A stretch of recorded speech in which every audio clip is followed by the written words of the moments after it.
ದೆಹಲಿ ನಾಯಕರು ಕೂಡ ದೌಡಾಯಿಸ್ತಾ ಇದ್ದಾರೆ. ರಾಹುಲ್ ಗಾಂಧಿ ಬೆನ್ನಲ್ಲೇ ಕರ್ನಾಟಕಕ್ಕೆ ಬಿಜೆಪಿಗರ ದಂಡೆ ಹರಿದು ಬರ್ತಾ ಇದೆ. ಹಳೆ ಮೈಸೂರು ಭಾಗ, ಕರಾವಳಿ ಭಾಗದಲ್ಲಿ ಪಾಂಚಜನ್ಯವನ್ನ ಈಗಾಗಲೇ ಪ್ರಧಾನಿ ಮೋದಿ ಮೊಳಗಿಸಿ ಹೋಗಿದ್ದಾರೆ. ಈ ಹಿಂದೆ ಕೂಡ ಅಮಿತ್ ಶಾ ಭೇಟಿ ಕೂಡ ಕೊಟ್ಟಿದ್ರು. ಮೈಸೂರು ಭಾಗ, ಮಂಡ್ಯ ಭಾಗದಲ್ಲಿ ಚನ್ನಪಟ್ಟಣದ ರೋಡ್ ಶೋನಲ್ಲೂ ಕೂಡ ಅಮಿತ್ ಶಾ ಭಾಗಿಯಾಗಿದ್ರು.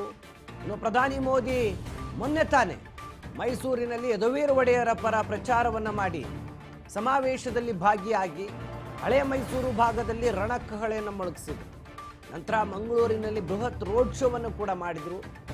ಈಗ ಯಾರು ಬರ್ತಾರೆ ಹಾಗಾದ್ರೆ ಮತ್ತೆ ರಾಜ್ಯಕ್ಕೆ ಬಿಜೆಪಿಯಿಂದ ವರಿಷ್ಠರು? ರಾಹುಲ್ ಗಾಂಧಿ ಕೂಡ ನಿನ್ನೆ ಭರ್ಜರಿ ಮತ ಭೇಟಿಯನ್ನ ಮಾಡಿದ್ದಾರೆ ರಾಜ್ಯದಲ್ಲಿ. ಮತ್ತೊಂದು ಕಡೆ ಈಗ ರಾಜ್ಯಕ್ಕೆ ಮುಂಬರುವ ದಿನಗಳಲ್ಲಿ ಬಿಜೆಪಿಯ ಹಿರಿಯ ನಾಯಕರ ದಂಡೆ ರಾಜ್ಯದಲ್ಲಿ ಪ್ರವಾಸವನ್ನು ಕೈಗೊಳ್ಳಲಿದೆ. ಕರ್ನಾಟಕದಲ್ಲಿ 28ಕ್ಕೂ 28 ಸ್ಥಾನಗಳನ್ನು ಗೆಲ್ತೀವಿ ಅಂತ ಪಣ ತೊಟ್ಟಿರುವಂಥ ಬಿಜೆಪಿ ಟಾರ್ಗೆಟ್ ರೀಚ್ ಆಗೋದಕ್ಕೆ ಈಗ ವರಿಷ್ಠರನ್ನ ರಾಜ್ಯಕ್ಕೆ ಮೇಲಿಂದ ಮೇಲೆ ಕರೆತರುವಂಥ ಪ್ರಯತ್ನ ಮಾಡ್ತಾ ಇದ್ದಾರೆ. ಸಾರ್ವಜನಿಕ ಸಭೆಗಳಲ್ಲಿ ಕೇಂದ್ರ ಸಚಿವ ಅಮಿತ್ ಶಾ ಬೃಹತ್ ರೋಡ್ ಶೋವನ್ನು ನಡೆಸಿದ್ರು. ಇನ್ನು ಯಲಹಂಕದಲ್ಲಿ ಸಾರ್ವಜನಿಕ ಸಭೆಯಲ್ಲಿ ಭಾಗಿಯಾಗಲಿದ್ದಾರೆ. ಚಿಕ್ಕಮಗಳೂರು, ತುಮಕೂರು ಮತ್ತು ಹುಬ್ಬಳ್ಳಿಗೂ ಕೂಡ ಅಮಿತ್ ಶಾ ಭೇಟಿಯನ್ನು ಕೊಡಲಿದ್ದಾರೆ. ಏಪ್ರಿಲ್ 23 ಮತ್ತು 24ರಂದು ಕರ್ನಾಟಕಕ್ಕೆ ಅಮಿತ್ ಶಾ ಬರಲಿದ್ದಾರೆ.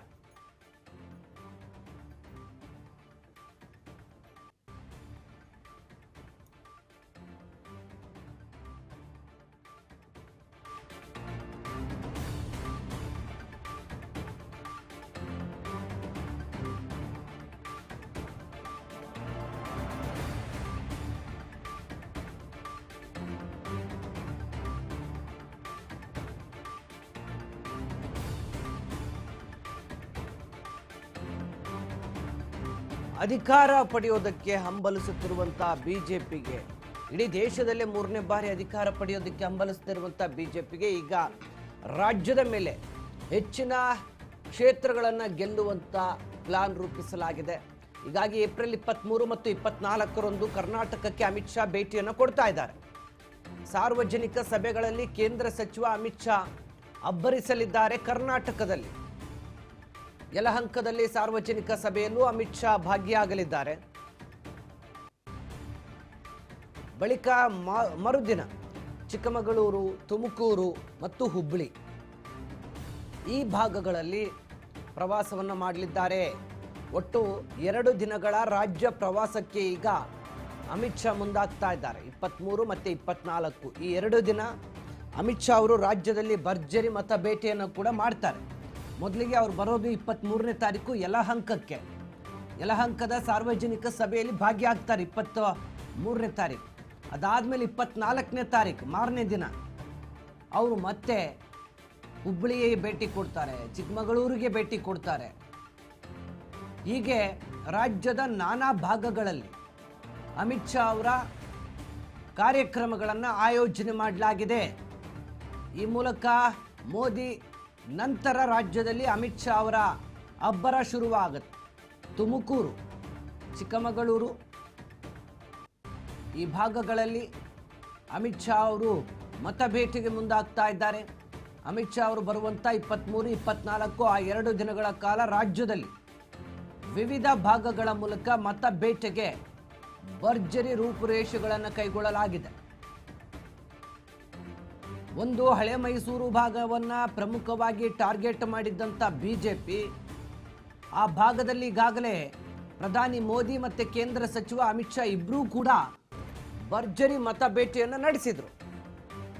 ಈಗ ಚಿಕ್ಕಮಗಳೂರು, ತುಮಕೂರು ಮತ್ತು ಹುಬ್ಬಳ್ಳಿ ಹಾಗೂ ಬೆಂಗಳೂರು ಈ ಭಾಗಗಳ ಮೇಲೆ ಅಮಿತ್ ಶಾ ಮತ ಭೇಟಿಗೆ ಮುಂದಾಗಿರುವಂಥದ್ದು.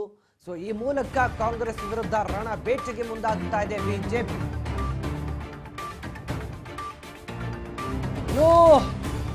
ಮತ್ತೊಂದು ಹಿಂದೂ ಫೈರ್ ಬ್ರ್ಯಾಂಡ್ ಯುಪಿಯ ಮುಖ್ಯಮಂತ್ರಿ ಯೋಗಿ ಆದಿತ್ಯನಾಥ್ ಕೂಡ ರಾಜ್ಯಕ್ಕೆ ಆಗಮಿಸ್ತಾ ಇದ್ದಾರೆ. ಏಪ್ರಿಲ್ 21ರಂದು ರಾಜ್ಯಕ್ಕೆ ಬಿಜೆಪಿಯ ರಾಷ್ಟ್ರೀಯ ಅಧ್ಯಕ್ಷ ಜೆ.ಪಿ. ನಡ್ಡಾ ಕೂಡ ಭೇಟಿಯನ್ನು ಕೊಡ್ತಾ ಇದ್ದಾರೆ. ಏಪ್ರಿಲ್ 24ಕ್ಕೆ ಕೇಂದ್ರ ಸಚಿವ ರಾಜನಾಥ್ ಸಿಂಗ್ ಕೂಡ ರಾಜ್ಯಕ್ಕೆ ಭೇಟಿಯನ್ನು ಕೊಡ್ತಾ ಇದ್ದಾರೆ. ರಾಜರಾಜೇಶ್ವರಿ ನಗರದ ವಿಧಾನಸಭಾ ಕ್ಷೇತ್ರದಲ್ಲಿ ರೋಡ್ ಶೋನಲ್ಲಿ ಭಾಗಿಯಾಗಲಿದ್ದಾರೆ. ಮಡಿಕೇರಿ, ಉಡುಪಿ, ಮಲ್ಪೆಯಲ್ಲಿ ಸಾರ್ವಜನಿಕ ಸಭೆಗಳಲ್ಲಿ ಭಾಗಿಯಾಗಲಿದ್ದಾರೆ. ಏಪ್ರಿಲ್ 21ರಂದು ರಾಜ್ಯಕ್ಕೆ ಬಿಜೆಪಿಯ ರಾಷ್ಟ್ರೀಯ ಅಧ್ಯಕ್ಷ ಜೆ.ಪಿ. ನಡ್ಡಾ, ಏಪ್ರಿಲ್ 24ರಂದು ರಾಜ್ಯಕ್ಕೆ ರಕ್ಷಣಾ ಸಚಿವ ರಾಜನಾಥ್ ಸಿಂಗ್,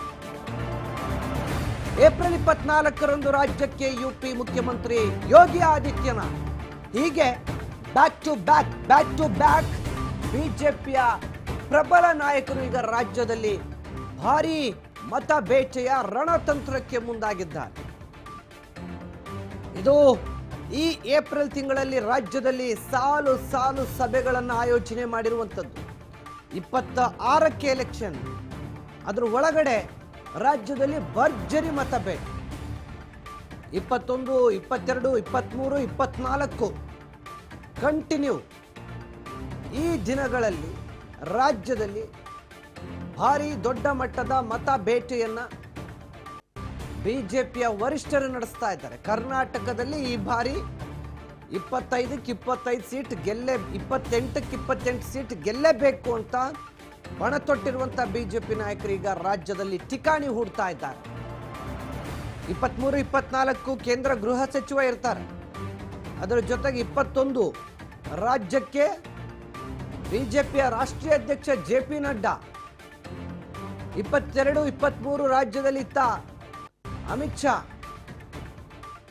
ಹೀಗೆ ಯೋಗಿ ಆದಿತ್ಯನಾಥ್ ಅವರಾಗಿರ್ಬೋದು, ರಾಷ್ಟ್ರೀಯ ಅಧ್ಯಕ್ಷ ಜೆ.ಪಿ. ನಡ್ಡಾ ಅವರಾಗಿರ್ಬೋದು, ಕೇಂದ್ರ ರಕ್ಷಣಾ ಸಚಿವ ಆಗಿರುವಂಥ ರಾಜನಾಥ್ ಸಿಂಗ್ ಅವರಾಗಿರ್ಬೋದು, ಹೀಗೆ ಬಿಜೆಪಿಯ ಘಟಾನುಘಟಿ ನಾಯಕರು ಈಗ ರಾಜ್ಯದಲ್ಲಿ ಅಬ್ಬರದ ಮತ ಬೇಟೆಗೆ ಮುಂದಾಗ್ತಾ ಇದ್ದಾರೆ.